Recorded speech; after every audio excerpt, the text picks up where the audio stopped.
Police ભરતીમાં લાખો યુવાનો અત્યારે મેદાન ઉપર ઘણા બધા સપનાઓ સાથે, ખાખીના સપનાઓ સાથે ઉતરી રહ્યા છે અને આ સપનાઓને પૂર્ણ કરવા માટે એ પોતાની જાનની અને શ્વાસની બાજી લગાવી રહ્યા છે.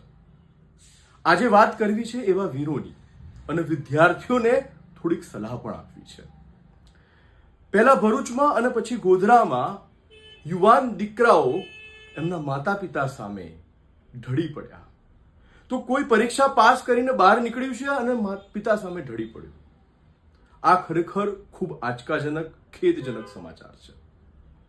વિદ્યાર્થીઓ, તમારે ખાખી પહેરવી છે, તમારે સપનાઓને પૂર્ણ કરવા છે અને તમારા માતા પિતાને દુઃખ દૂર કરવા છે, તમારા માતા પિતાની શાન વધારવી છે. બહુ સારી વસ્તુ છે, પણ હંમેશા યાદ રાખો, તમારા માતા પિતા માટે તમારા જીવથી વધારે કંઈ જ વાલું નથી.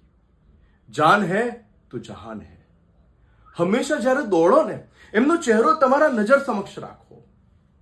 ઠીક છે, ખાખીને પણ નજર સમક્ષ રાખો, પણ જાનની બાજી લાગી જાય જ્યાં, યાદ રાખજો, હારવું ગુનો નથી, હારવું કોઈ અપરાધ નથી, આ કોઈ જંગ નથી. તમે જંગ સમજીને ઉતરી પડો છો.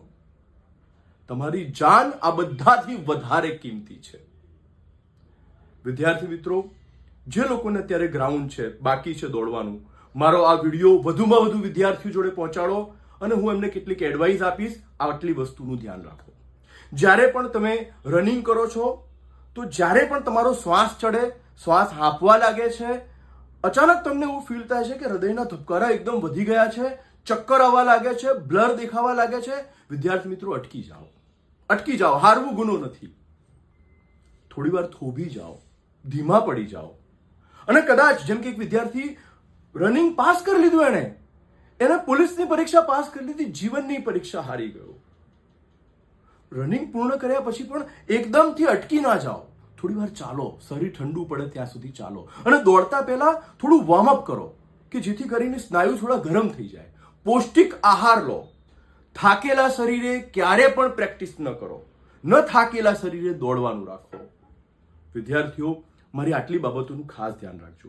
જે બંને વિરલાઓ પોલીસની પરીક્ષા આપતા કે આપ્યા પછી આ વીરગતિ પામ્યા છો, એમના માટે વીરગતિ શબ્દ વાપરીશ, એમને કિશ્વા કરિયર એકેડમી અને ડોક્ટર શહેજાદ કારી તરફથી ભાવભીની શ્રદ્ધાંજલિ. ખાસ ધ્યાન રાખજો અને આ વિડીયોને વધુમાં વધુ ફોરવર્ડ કરજો. જય હિન્દ.